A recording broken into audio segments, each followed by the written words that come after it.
Hey guys, in this video I'm going to show you how to deactivate your Neds sports betting app on your mobile device. If you find this video helpful, please drop a like and subscribe. In saying that, let's just jump straight into the video. Alright, so in order to do this, go ahead and open up your Neds app as you normally would.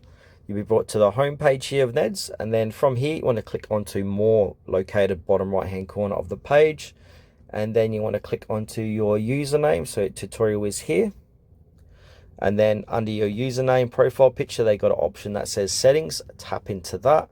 And then this is where you'll find the deactivate profile option. So here it is below all this stuff. And then they will say, are you sure? So what happens to my groups? You will be removed from all private groups and open groups that you are part of and will need to rejoin them when reactivating.